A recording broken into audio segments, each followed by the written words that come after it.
నమస్తే, welcome to Aparna educational channel. నా పేరు Aparna. 29th May 2020 the Hindu editorial explanation in తెలుగుకి స్వాగతం. ఇవాళ వచ్చిన ఎడిటోరియల్స్ అన్నీ కూడా చాలా ఇంపార్టెంట్. ఫస్ట్ వన్ చూద్దాము. Export blocks. ఎక్స్పోర్ట్ అంటే ఎగుమతి చేయడానికి బ్లాక్స్, కొన్ని అడ్డంకులు అనేవి వస్తున్నాయి. అవి ఏంటి? ఈ స్టిమ్యులస్ ప్యాకేజెస్ అనేవి మన ఇండియాలోనే కాకుండా అన్ని కంట్రీస్లో కూడా ప్రకటించారు. సో దాంతో డిమాండ్ అనేది పెరుగుతుంది. ఈ లాక్డౌన్కి ముందు జనవరి ఫిబ్రవరిలోనే మనకి చాలా వరకు ఎక్స్పోర్ట్స్ అనేవి తగ్గిపోయాయి. సో దాంతో ఈ లాక్డౌన్, ఈ కరోనా ఎఫెక్ట్తో మార్చ్ ఏప్రిల్లో విపరీతంగా తగ్గిపోయాయి. జనవరి ఫిబ్రవరిలో 60% తగ్గిన మన ఎక్స్పోర్ట్స్ మార్చ్ ఏప్రిల్ విషయానికి వచ్చేసరికి 90% వరకు మన ఎక్స్పోర్ట్స్ అనేవి తగ్గిపోయాయి. ఓన్లీ మనం 30 వస్తువుల్ని మనం ఎగుమతి చేస్తూ ఉంటే ప్రతి ఇయర్ ఆ 30 వస్తువుల్లో ఓన్లీ 2 వస్తువులు మాత్రమే ఎక్స్పోర్ట్ అయ్యాయి బాగా. సో అందుకని మనకి ఈ 10% అనేది కూడా సేవ్ అయిందనమాట.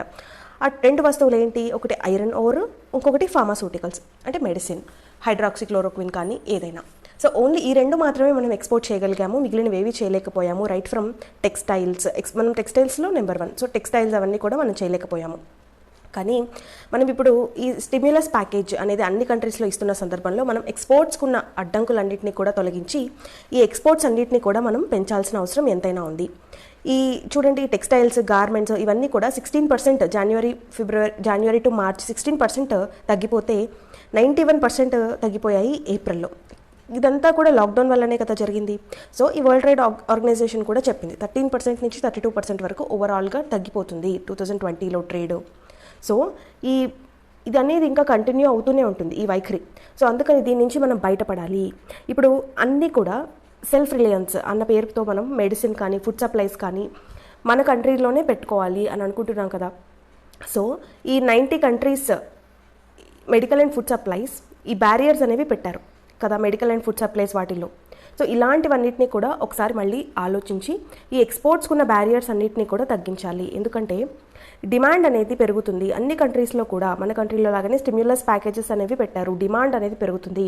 ఈ ఇండియన్ ఎక్స్పోర్టర్స్ ఎవరైతే ఉంటారో వాళ్ళు ఈ నేపథ్యంలో, ఈ బ్యాక్డ్రాప్లో, ఈ స్టిమ్యులస్ ప్యాకేజెస్ బ్యాక్డ్రాప్లో వాళ్ళ ఎక్స్పోర్టర్స్ అనేవాళ్ళు మిస్ అవ్వకూడదు, వెనక్కి ఉండిపోకూడదు వెనకాలే. ఎందుకంటే అన్ని స్టిమ్యులస్ ప్యాకేజెస్ అనేవి అన్ని కంట్రీస్ ఇచ్చారు. దాంతో డిమాండ్ అనేది పెరుగుతుంది. కొంత మైనర్ ఫిలిప్ అనేది వస్తుంది ఇంటర్నేషనల్ ట్రేడ్కి, ఒక చిన్న ఉత్సాహం, ఉరక అనేది వస్తుంది.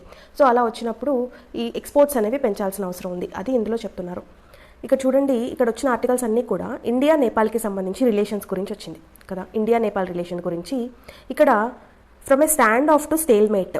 స్టాండ్ ఆఫ్ అంటే ఏంటండి? ప్రతిష్టంభన. స్టేల్మేట్ అంటే కూడా ఈక్వల్ మీనింగ్. కానీ ఇక్కడ ఈ కాంటెక్స్లో చెప్తుంది ఏంటంటే స్టాండ్ ఆఫ్. ఇప్పటి వరకు అయితే స్టాండ్ ఆఫే ఉంది, అంటే ముందుకి కదలలేని పరిస్థితి. సపోజ్ 2 వ్యక్తులు ఇలా ఉన్నారు, లేదా పెద్ద గుంపు ఉంది, ఇటు నుంచి అటు కానీ తీసి అడుగు వేయలేని పరిస్థితిని స్టాండ్ ఆఫ్ అంటాము.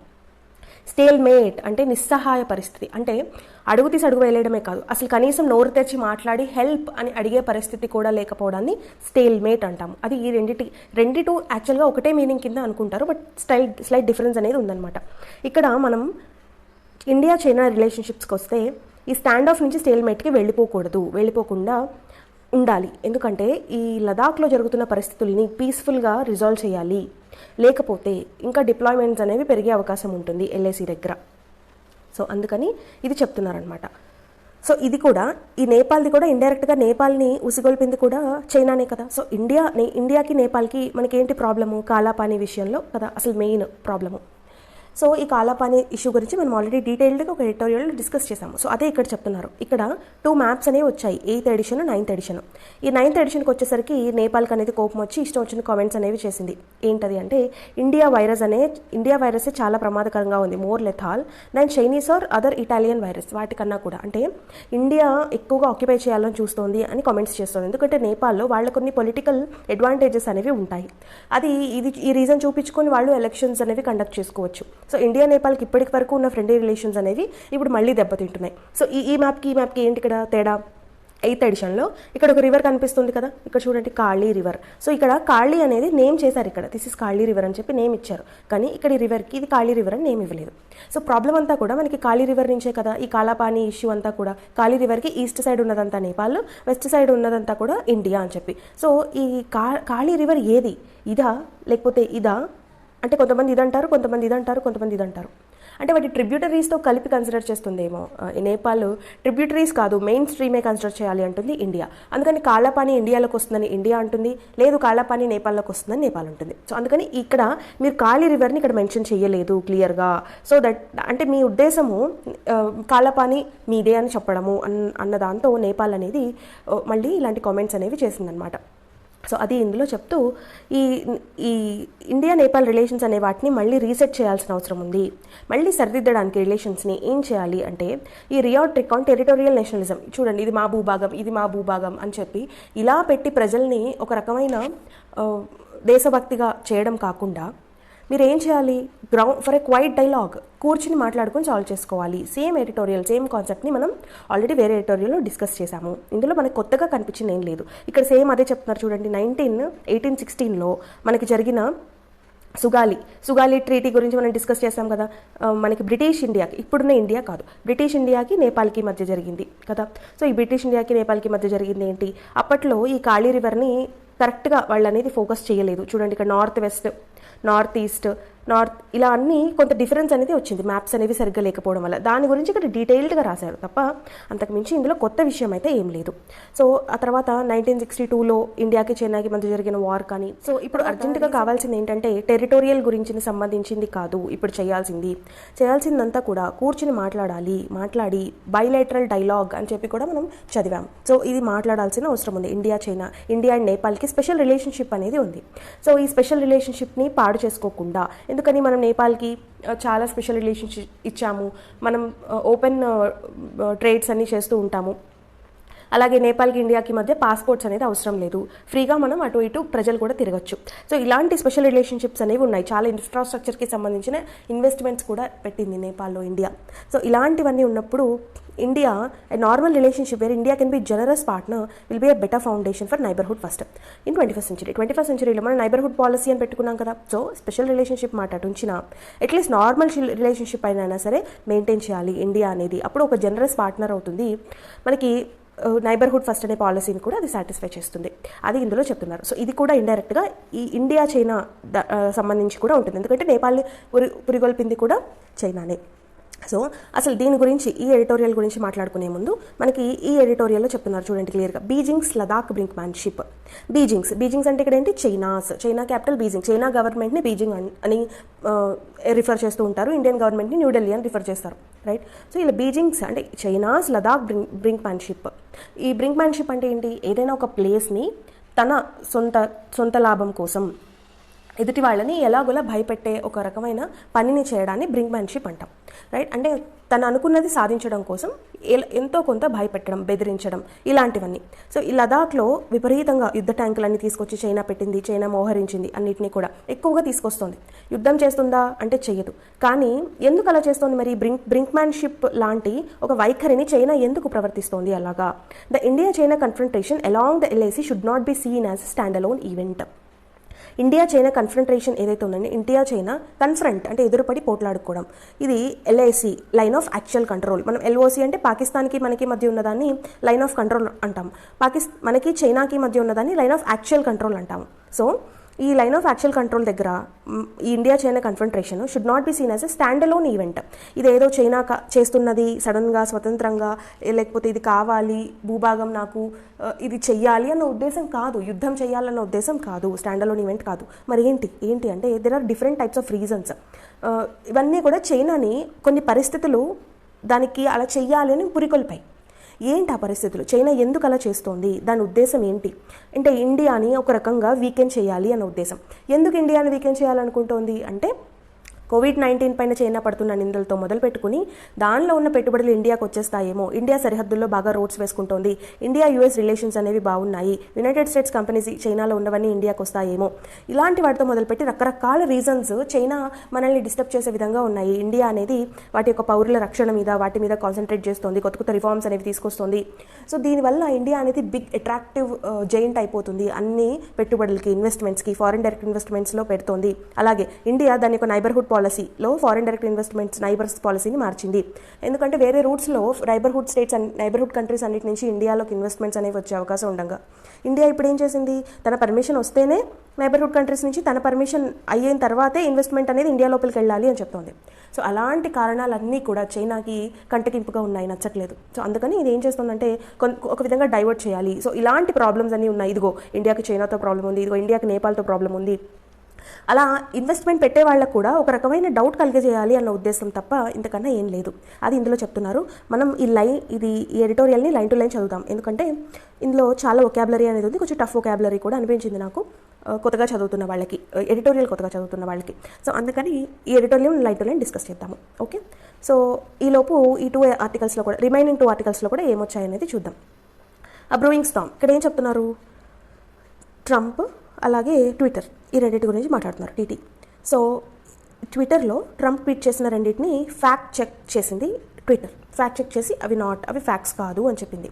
దట్ ఈస్ గుడ్, ట్విట్టర్ అలా చేసింది కరెక్టే. కానీ అన్ని విషయాలను ట్విట్టర్ కానీ ఫేస్బుక్ కానీ అలా చేయగలగాలి. ట్విట్టర్ అలా చేసినందుకు ట్రంప్ ఇదిగో మేము మిమ్మల్ని కంట్రోల్ చేస్తాము బాగా, లేదా అసలు మేము మిమ్మల్ని పూర్తిగా తీసేస్తాము కూడా, యునైటెడ్ స్టేట్స్లో మీరు లేకుండానే మేము చేయగలము, వీఆర్ ద రూలర్స్ అన్న ఉద్దేశంతో ట్రంప్ వ్యాఖ్యలు చేయడం కూడా జరిగింది.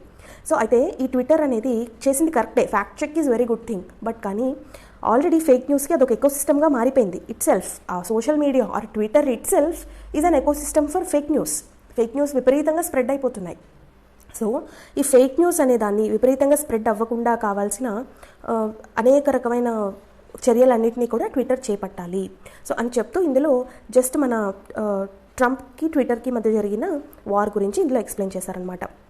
నెక్స్ట్ ఇది చూద్దాం. Can India's work force have a safe return to business. ఇప్పుడు లాక్డౌన్ ఎత్తేస్తున్నారు కదా, సో బిజినెస్కి సేఫ్ రిటర్న్కి రావచ్చా, ఇండియా అనేది వస్తుందా? అయితే ఇందులో కొన్ని చెప్పారనమాట. ఇప్పుడు మన కామన్ సెన్స్తో ఆలోచిద్దాము. మనం మొత్తం మళ్ళీ బిఫోర్ కరోనాకి లాగా మన లైఫ్ రావాలంటే ఏం జరగాలి? కరోనా అనేది పోవాలి, రైట్? ఫస్ట్ థింగ్ కరోనా పోవాలి, అది పోదు. సెకండ్ థింగ్ కరోనాకి వ్యాక్సిన్ రావాలి, రైట్? అది రాలేదు. థర్డ్ థింగ్ మనందరికీ కరోనాని తట్టుకునే ఇమ్యూనిటీ పవర్ రావాలి, రైట్? అది లేదు అందరికీ. ఎందుకంటే మనకి అబౌవ్ 60 years బిలో 10 years పిల్లలకి బాగా వల్నరబుల్, వాళ్ళకి ఇమ్యూనిటీ పవర్ తక్కువ ఉంటుంది. సో మనందరము సెల్ఫ్ ఇమ్యూన్ కాదు. సో అందుకని ఏం చేయాలి మరి? ఫోర్త్ వన్ కేవలం మనం ప్రివెన్షన్ అంటే కూడా సోషల్ డిస్టెన్సింగ్, మాస్క్ పెట్టుకోవడము, శానిటైజేషన్, లైక్ మనం హైజీన్గా ఉండడం అనమాట, పరిశుభ్రంగా ఉండడం. సో హైజీన్గా ఉండడం, ఇవి మనం చేయగలిగింది కదా, మన కామన్ సెన్స్కి ఆలోచించేవి. సో ఇందులో అడిగిన క్వశ్చన్స్ అన్నీ కూడా అవే అనమాట. అంటే ఇప్పుడు కరోనా వైరస్ పోతుందా? పోలేదు, 2 years పాటు మనతోనే ఉంటుంది. వ్యాక్సిన్ వచ్చిందా? ఇంకా రాలేదు. వచ్చేలోపు ఏం చేయాలి? ఇమ్యూనిటీ పవర్ని పెంచుకోవాలి. సో ఇమ్యూనిటీ పవర్ని పెంచుకోవడానికి సంబంధించి మనకి చాలా ఆర్టికల్స్ ఉన్నాయి. హర్డ్ ఇమ్యూనిటీ అనే ఒక పదం కూడా ఉంది. హర్డ్ ఇమ్యూనిటీ అంటే ఏంటి? హర్డ్ అంటే ఏంటి? గుంపు. ఇక్కడ ఎవరి గుంపు? మనుషుల గుంపు. ఇప్పుడు మనుషులనే కదా పీడిస్తోంది కరోనా. సో ఈ మనుషుల గుంపులో ఇమ్యూనిటీ మొత్తం అందరికీ, చాలా మంది పీపుల్కి ఇమ్యూనిటీ వచ్చేయడం. పూర్వం ఏం చేసేవాళ్ళు అంటే, ఇప్పుడు సపోజ్ మనకి అమ్మవారు ఉంది, అమ్మవారు మనకి స్మాల్ పాక్స్ అంటాం. సో ఈ స్మాల్ పాక్స్ లేదా తట్టు, ఆటలమ్మ ఇవన్నీ అంటాం కదా, ఒకసారి వస్తే మళ్ళీ లైఫ్లో రాదు అంటారు. సో ఈ అమ్మవారు వస్తే వాళ్ళకి ఏమవుతుందంటే, ఈ స్మాల్ పాక్స్ కానీ ఏదైనా వచ్చినప్పుడు వాళ్ళకి దానికి సంబంధించిన యాంటీబాడీస్ అనేవి బాడీలో డెవలప్ అవుతాయి కదా. అందుకని వాళ్ళకి నెక్స్ట్ టైం మళ్ళీ ఎందుకు రాదంటే, ఆ వైరస్ వాళ్ళ బాడీలోకి వచ్చినా ఓకే ఇది already familiar, this is related to small pox అని బాడీ గమనించేసుకుని, ఆల్రెడీ దాంట్లో యాంటీబాడీస్ ఉంటాయి కదా దానికి సంబంధించి, సో వెంటనే వాటిని యాక్టివేట్ చేసేస్తుంది, అది ఫైట్ చేసేస్తుంది. సో మొన్న మనం చదివిన ఈనాడు ఎడిటోరియల్లో కూడా చదివాము ఒకటి, ఏంటి అంటే ఇలాంటి యాంటీబాడీస్ అనేవి తక్షణం యాక్టివేట్ అవ్వడానికి మెంటల్ స్ట్రెంత్ కూడా చాలా అవసరము. సో ఎవరు వాళ్ళ యొక్క మెంటల్ స్ట్రెంత్ని, ఆత్మబలాన్ని కోల్పోకూడదు. సో ఇదొకటి చదివాం. సో అలాగా ఈ కరోనాకి సంబంధించి కూడా ఒకళ్ళు కరోనాకి ఎఫెక్ట్ అయినప్పుడు వాళ్ళలో యాంటీబాడీస్ అనేవి ప్రొడ్యూస్ అవుతాయి. సో ఈ యాంటీబాడీస్ ప్రొడ్యూస్ అయిన వాళ్ళకి ఇంకా మళ్ళీ కరోనా ఎఫెక్ట్ అయినా కానీ వాళ్ళకి ప్రాబ్లం రాదు. అది ఇక్కడ చెప్తున్నారు. చెప్తూ ఇక్కడ ఏం చెప్పారంటే, అలాంటి వాళ్ళని గుర్తించవచ్చు మనము, అలాంటి వాళ్ళని గుర్తించి రకరకాల టెస్ట్స్ ఉంటాయి అలాంటి వాళ్ళని గుర్తించడానికి. సో అది కూడా ఒకటి అనమాట. ఇప్పుడు చూడండి ఇక్కడ చెప్తున్నారు, ఐజీజీ కిట్స్ అని యాంటీబాడీ ఐసీఎంఆర్ అప్రూవ్ చేసింది, ఎన్ఐవీస్ కిట్ అని, అలాగే బెంగళూరు సంస్థ బయోకాన్ అనేది ఎన్ఐవి కిట్స్ అనేవి పెట్టింది, అది కూడా 3 weeks ago, అది కూడా త్వరలో ఐసీఎంఆర్ అప్రూవ్ చేయొచ్చు. సో ఇలాంటి వాటన్నిటితో మీరు ఏం చేస్తారు, యాంటీబాడీస్ని డిటెక్ట్ చేయండి. ఇప్పుడు మనం చెప్పుకున్న కరోనాని ఫైట్ చేసే యాంటీబాడీస్. సో ఈ యాంటీబాడీస్ని మీరు డిటెక్ట్ చేయడం ద్వారా వాళ్ళు ఎవరి బాడీలో యాంటీబాడీస్ ఉంటాయో they can free to move. So వాళ్ళు మూవ్ అవ్వచ్చు. అయ్యి మళ్ళీ వాళ్ళు ఏం చేస్తారు, వాళ్ళ ఇంటికి వచ్చి వాళ్ళ పిల్లల్ని లేదా పెద్దవాళ్ళని వాళ్ళ దగ్గర వాళ్ళు హైజీన్గా పాటించాలి, రైట్? బట్ వాళ్ళకైతే ఎఫెక్ట్ అయితే ఉండదు కదా. సో అలాంటప్పుడు దే కెన్ ఫ్రీ, అలాంటి వాళ్ళని యూ కెనాట్ ఎగ్జామ్ట్ ఎనీబడి కదా. But those individuals who can boldly go around, వాళ్ళు ఎక్కడికైనా వెళ్ళొచ్చు, ఎందుకంటే వాళ్ళ కరోనా గురించిన భయం ఉండదు. So do what ever economic activity they have to do without risk of infection and transmitting. So వాళ్ళకి ఇన్ఫెక్ట్ అవుతున్న రిస్క్ కానీ ట్రాన్స్మిట్ చేస్తారని భయం ఉండదు. ట్రాన్స్మిట్ చేస్తారన్న భయం ఎందుకు ఉండదు? ట్రాన్స్మిట్ చేసే అవకాశం ఉంటుంది, కానీ ఎప్పుడైతే హ్యాండ్ శానిటైజర్స్ కానీ మాస్క్ ఇలాంటివన్నీ ఉన్నప్పుడు ట్రాన్స్మిషన్ ఉండదు కదా. సో అందుకని వాళ్ళకి ఇన్ఫెక్షన్ రిస్క్ అయితే లేదు, యాంటీబాడీస్ ఉన్నాయి కాబట్టి, ఇవి రెండు వాడతారు కాబట్టి వాళ్ళు ట్రాన్స్మిట్ చేయలేరు. సో అలాంటప్పుడు వాళ్ళని మీరు అలౌ చేయొచ్చు ఇలాంటి యాక్టివిటీస్ అన్ని ఉండడానికి. సో అది ఒక సొల్యూషన్ అని చెప్తున్నారు. అలాగే ట్రాన్స్పోర్టేషన్ కదా, అదొక పెద్ద రిస్క్ అనమాట. సో ఈ ట్రాన్స్పోర్టేషన్ రిస్క్ని పెంచాలి అంటే ఏం చేయాలి? ట్రాన్స్పోర్టేషన్ మళ్ళీ సరిగ్గా అవ్వాలంటే ఏం చేయాలి అంటే, ఓకే మనం ఏం చేయగలుగుతాము? బస్ ఎప్పుడైతే సోషల్ డిస్టెన్సింగ్ పాటిస్తామో, సోషల్ డిస్టెన్సింగ్ కన్నా ముఖ్యమైన విషయం ఏంటంటే మాస్క్. సో ఈ మాస్క్ అనేది వాడినప్పుడు సోషల్ డిస్టెన్సింగ్లో కొంచెం ప్రాబ్లం వచ్చినా ఇట్స్ ఓకే. సో మాస్క్ అనేది, అలాగే మీరు బస్ ఎక్కినప్పుడు మీకు శానిటైజర్ ఉంటుంది, అలాగే బస్ దిగుతున్నప్పుడు మీరు శానిటైజ్ చేసుకుంటారు హ్యాండ్స్ని, సో దట్ మీరు ట్రాన్స్మిట్ చేసే అవకాశం అనేది ఉండదు త్రూ హ్యాండ్స్. సో అలాగా మాస్క్ అలాగే హ్యాండ్ హైజీన్ అనేది చాలా చాలా ఇంపార్టెంట్ ఈ కోవిడ్-19 లాక్డౌన్ అయిపోయిన తర్వాత. సో అది చాలా చాలా ఇంపార్టెంట్. అది మొత్తం ఇందులో ఐడియా, అంటే బేసిక్గా మనకు వచ్చే డౌట్స్ అన్నింటినీ ఇందులో ఇది చేస్తున్నారు. ఇప్పుడు హర్డ్ ఇమ్యూనిటీ అనుకున్నాం కదా, అంటే హర్డ్ ఇమ్యూనిటీ ఇప్పుడు మనం చెప్పుకున్న యాంటీబాడీస్ అన్నీ ఈ హర్డ్ చాలామంది గుంపు కోవిడ్-19కి అటాక్ అయినప్పుడు వాళ్ళందరిలోనూ యాంటీబాడీస్ వస్తే ఇంకా వాళ్ళకి ఇమ్యూనిటీ ఉన్నట్టే కదా. అంటే వాళ్ళు చనిపోలేదు, వాళ్ళకి యాంటీబాడీస్ వచ్చాయి, వాళ్ళు తట్టుకుని నిలబడగలిగారు, వాళ్ళకి మళ్ళీ ఇంకోసారి కరోనా రాదు. సో వాళ్ళు ఏం చేస్తారు? ఇమ్యూనిటీ పవర్ లేని వాళ్ళని కాపాడతారు. So herd immunity is nothing but immunizing some people, some group of people, so that they can immune those who are not having immunity power లేని వాళ్ళని వాళ్ళు కాపాడగలుగుతారు. సో దాన్ని మనం హెర్డ్ ఇమ్యూనిటీ అంటాం. హర్డ్ ఇమ్యూనిటీ అనే కాన్సెప్ట్ ఎప్పుడు వస్తుందంటే వ్యాక్సినేషన్ అనేది అవైలబుల్లో లేనప్పుడు మాత్రమే ఈ హర్డ్ ఇమ్యూనిటీ అనేది వస్తుంది. సో అది మొత్తం ఇందులో చెప్తున్నారు అనమాట. సో ఇవి వాళ్ళు వచ్చిన ఆర్టికల్స్. సో మనం ఈ లాస్ట్ థింగ్ అనేది ఒకసారి లైన్ టు లైన్ డిస్కస్ చేద్దాము, సో దట్ మనకు అసలు చైనా ఎందుకు ఇలా చేస్తుంది ఏంటి అనేది మనకు క్లియర్గా అర్థమైపోతుంది. సో బీజింగ్స్ బ్రింక్మ్యాన్షిప్ చూసాం కదా. ఇండియా చైనా కన్ఫ్రంటేషన్ అనేది స్టాండ్ అలోన్ ఈవెంట్ కాదు. The current intensification of tension, intensification అంటే తీవ్రతరం అవుతోంది టెన్షన్, రెండు దేశాల మధ్య ఉన్న టెన్షన్స్ అనేవి between China and India following the escalation of Chinese ట్రూప్ని ఎస్కలేట్ తీసుకొస్తున్నారు. Escalation of Chinese troop buildup in Ladakh దగ్గర ఉన్న మన ఇండియా చైనా బోర్డర్లో చైనీస్ ట్రూప్స్ అనేవి, చైనీస్ బలగాలు మోహరిస్తున్నారు. But one side that Beijing is increasingly feeling beleaguered. ఎందుకంటే చైనా అనేది అది ఏదో కాదు, భయపడి అలా చేస్తుందన్నమాట. బిలీగర్డ్ అంటే ఏంటి? చాలా ప్రాబ్లమ్స్తో సతమతం అవుతుంది చైనా ఇప్పటికే. చైనాకున్న ప్రాబ్లమ్స్ ఏంటి? కరోనా గురించి దాన్ని అందరూ అనుమానిస్తున్నారు, దీని పట్ల ఎట్లయినా సరే జరగాల్సిందే, ఏంటి అనేది పరిశోధన జరగాల్సిందే అని చెప్పి అన్ని దేశాలు పట్టుపట్టాయి కదా. అది ఒకటి జరుగుతోంది. నెక్స్ట్ ఈ కరోనా వల్ల దానివల్ల యునైటెడ్ స్టేట్స్ ఎక్కువగా ఇదవడం వల్ల యునైటెడ్ స్టేట్స్కి సంబంధించిన అన్ని కంపెనీస్ చైనా నుంచి విత్డ్రా చేసేసుకుంటామంటున్నారు. సో అదొకటి చైనాకున్న తలకాయ నొప్పి. అలాగే హాంకాంగ్కి సంబంధించి హాంకాంగ్ని కూడా చైనా ఆక్రమించాలనుకుంటుంది. కానీ హాంకాంగ్ అనేది డెమోక్రసీ, చైనాలో భాగమే, బట్ స్టిల్ కానీ అది డెమోక్రటిక్. చైనా అనేది కమ్యూనిస్ట్. సో ఈ హాంకాంగ్ అనేది కూడా వాళ్ళకి ఒక హబ్ కదా, ఫినాన్షియల్ హబ్. సో దాని నుంచి కూడా యుఎస్ ఒకవేళ వెనక్కి తీసేసుకుంటుందేమో. అలాగే ఇలాంటి చైనాలో అంతర్గతంగా ఉన్న ప్రాబ్లమ్స్ అన్నీ చాలా ఉన్నాయి. ట్రేడ్ వార్, చైనాకి యూఎస్కి మధ్య ట్రేడ్ వార్ కానీ. సో ఇలాంటి ఉన్నా కూడా చైనీస్ ట్రూప్స్ని మన దగ్గర మోహరించడం అంటే అదేదో యుద్ధం చేయాలి అన్న ఉద్దేశం కాదు. ఆల్రెడీ ప్రాబ్లమ్స్ సతమతం అవుతుంటాయి, ఏదో విధంగా అది కక్ష సాధింపు చర్య కానీ లేదా దానికి కావాల్సిన నష్టాన్ని పూడ్చుకోవడానికో ఇలాంటివేవో చేయాలనుకుంటుంది China. So in response it has embarked on a strategy of brinkmanship with several goals in మైండ్లో చాలా గోల్స్ పెట్టుకుంది. దాంతో స్ట్రాటజీ ఆఫ్ బ్రింక్మ్యాన్షిప్ భయపెట్టి మనల్ని సాధించాలనుకుంటుంది. దాని గోల్స్ అన్నింటినీ కూడా, మైండ్లో పెట్టుకున్న గోల్స్ అన్నింటినీ కూడా. External adventurism when cloaked in the grab of ultra nationalism can shore up a regime's legitimacy at home. చూడండి, పైకి కనిపిస్తోంది ధైర్యంగానే, కానీ ultra nationalism can shore up a regime's legitimacy at home అంటే దాని హోమ్ చైనా యొక్క మెయిన్లాండ్ చైనాలో, especially బీజింగ్లో దాని గవర్నమెంట్కి చాలా ప్రాబ్లమ్స్ ఉన్నాయి దాని పరిపాలనలో. అదంతా కూడా ఇక్కడ కనిపిస్తుంది అనమాట. This is particularly the case when an authoritarian regime కదా, అది డెమోక్రసీ కాదు, కమ్యూనిస్ట్. సో హూజ్ లెజిటిమసీ, ఎవరి పరిపాలన అయితే rest primarily on it's economic performance.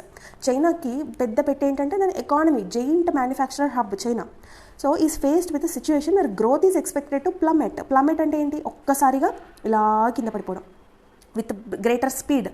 So ఏమవుతోంది, ఇప్పుడు మనం చెప్పుకున్నాం కదా, యూఎస్ అనేవి దాని నుంచి తీసేయడం కానీ, యూఎస్ చైనా ట్రేడ్ కానీ, లేదా యునైటెడ్ స్టేట్స్లో ఉన్నవన్నీ ఇండియాకి వచ్చే అవకాశం ఉంటుంది, బైపాస్ అయ్యే అవకాశం ఉంటాయి. కంపెనీస్ అన్నీ కూడా చైనా నుంచి తీసేసి ఇండియాకి వచ్చే అవకాశం ఉంటుంది.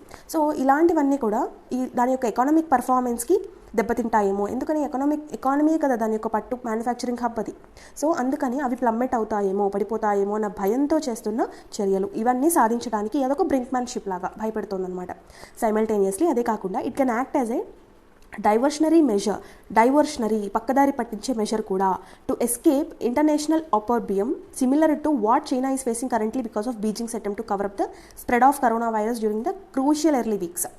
చూడండి, కరోనా వైరస్ వచ్చి అది చైనాలో కూడా బాగా స్ప్రెడ్ అయిపోయింది ఎర్లీ వీక్స్లో, అది కూడా కంటైన్ చేయలేకపోయింది కదా. సో దాన్ని కూడా మేబీ కవర్ చేసుకోవడానికి, దాని యొక్క ప్రజలకి, దాని యొక్క గవర్నమెంట్కి కూడా ఫేవర్గా చేసుకోవాలనుకునే చర్య కూడా డైవర్ట్ చేసేలాగంటే కరోనా నుంచి మొత్తం ప్రపంచాన్ని డైవర్ట్ చేసే విధంగా కూడా ఉంది. So many countries hold China responsible for the huge cost in human lives. చాలా కంట్రీస్ చెప్తున్నాయన్నమాట, చైనానే రెస్పాన్సిబుల్, మా కంట్రీలో కానీ ప్రపంచవ్యాప్తంగా కానీ ఇంత huge cost of human lives, ఇంతమంది ప్రజల ప్రాణాలు కోల్పోవడానికి కానీ, సఫర్ అవ్వడానికి కానీ, ఈ అన్ప్రెసిడెంటెడ్ ఎకనామిక్ డిస్ట్రెస్, ఇలాంటి లాక్డౌన్స్ పెట్టారు వేరే దారి లేక, దానివల్ల ఇప్పుడు ఇండియాతో సహా అన్ని కంట్రీస్లో ఎకనామిక్ డిస్ట్రెస్ వచ్చింది. అన్ప్రెసిడెంటెడ్, ఇంతవరకు ఎప్పుడూ లేనంతగా ఇంత ఎకనామిక్ డిస్ట్రెస్ వచ్చింది. సో దానికి అంతటికి కారణం ఎవరు, China. In the face of such criticism, అలాంటి క్రిటిసిజంలో చైనీస్ పరిపాలన ఇంక్రీజింగ్లీ యూజింగ్ జింగోస్టిక్ జార్గన్, అదేం చేస్తోంది అంటే ఒక యుద్ధోన్మాదాన్ని తీసుకొస్తుంది అనమాట. To build up a domestic support, అది వాళ్ళ సొంత దగ్గర సపోర్ట్ తీసుకోవడం కోసం ఇంకా ఏదో ఒకటి వేరే వ్యాపకం లేక ఈ వ్యాపకాన్ని పెట్టుకున్నట్టుగా చేస్తుంది. President Xi Jinping recent speech to PLA is on outstanding example of the strategy. President ఇచ్చిన స్పీచే అలా ఉందన్నమాట. He exhorted the Chinese armed forces to prepare for war. And already ఇవాళ చైనీస్ ట్రూప్స్కి కూడా ఓకే మీరు వార్కి సిద్ధంగా ఉండండి అని చెప్పినట్టు కూడా కనిపిస్తోంది కదా మనకి. అంటే ఎగ్జార్టెడ్ అంటే ఇక్కడ ఉద్బోధించడం అనమాట. Exhorted the Chinese armed force to prepare for war in order to resolutely safeguard national sovereignty and the overall strategic stability of the country. So national సావర్నిటీని కాపాడుకోవడానికి, ఓవరాల్ స్ట్రాటజిక్ స్టెబిలిటీ, కంపెనీ యొక్క స్ట్రాటజిక్ స్టెబిలిటీని, country యొక్క స్టెబిలిటీని కాపాడుకోవడానికి. ఇక్కడ చూడండి, bilateral ties with United స్టేట్స్తో ఉన్న సంబంధాలు. This is a sign the communist party of China ఒక communist party feels increasingly threatened both domestically and externally. దానికి సొంతంగా దేశంలోనూ బయట కూడా చాలా ప్రాబ్లమ్స్ వచ్చాయి. China's relations with the US have been going downhill. United స్టేట్స్తో చైనాకున్న రిలేషన్స్ అనేవి పడిపోతూ వచ్చాయి ఒక ట్రంప్ ప్రెసిడెన్సీ వచ్చినప్పటి మొదలు ఇప్పటి వరకు.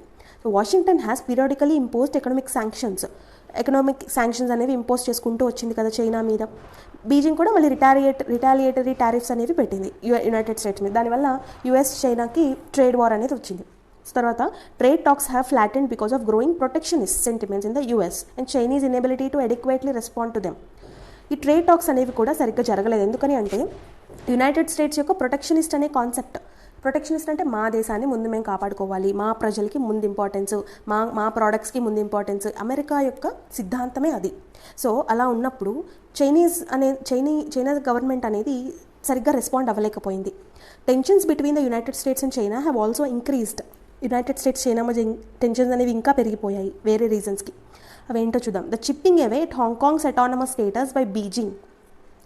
చిప్పింగ్ అవే ఏంటి? హాంకాంగ్కి ఇప్పుడు అటానమీ స్టేటస్ ఉంది కదా. 1997లో హాంకాంగ్ని చైనాకు అప్పగించేసింది బ్రిటిష్ గవర్నమెంట్. అప్పటి వరకు బ్రిటిష్ గవర్నమెంట్ చేతిలో ఉంది. సో 2047 అంటే 50 ఇయర్స్ పాటు చైనాకి ఇప్పుడు ఉన్న స్వతంత్ర ప్రతిపత్తి అనేది ఉంటుంది.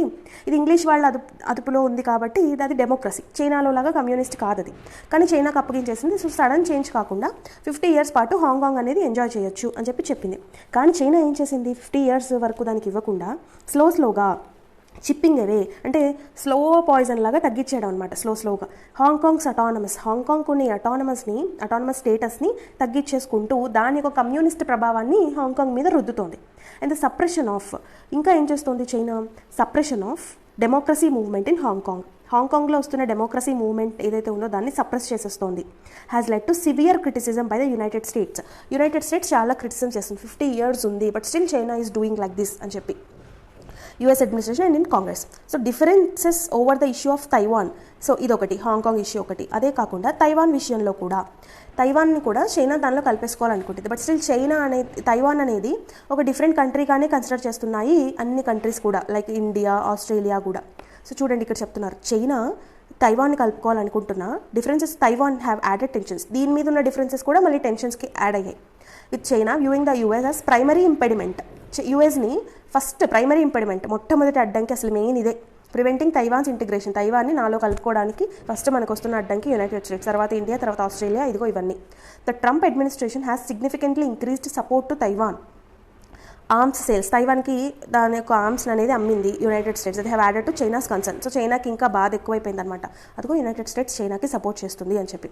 సో అబౌవ్ ఆల్ ఇవన్నీ కాకుండా వీటన్నిటికన్నా మించి US China rivalry in the South China Sea. South China Sea very important చైనాకి. చైనా ల్యాండ్ లాక్డ్ కంట్రీ కదా. సో ఈ సౌత్ చైనా సీలో చైనా అనేది ఫస్ట్ అవ్వాలని చెప్పి చైనాకి. సో యునైటెడ్ స్టేట్స్కి ఉన్న పొటెన్షియాలిటీని తగ్గించాలి అని మొదటి నుంచి అది అనుకుంటుంది చైనా. సో ఒక్కొక్కటిగా అది చేసుకుంటూ వస్తుంది. In the past decade China has vigorously advanced its territorial claims in the South China Sea. South China సీలో ఇదిగో ఇది నా టెరిటరీ అని చెప్పి విగరస్గా బాగా ట్రై చేసింది చైనా. మిలిటరైజింగ్ ఐలాండ్స్ అన్నింటినీ కూడా మిలిటరీ పెట్టి దాని కంట్రోల్లోకి తెచ్చుకోవడం.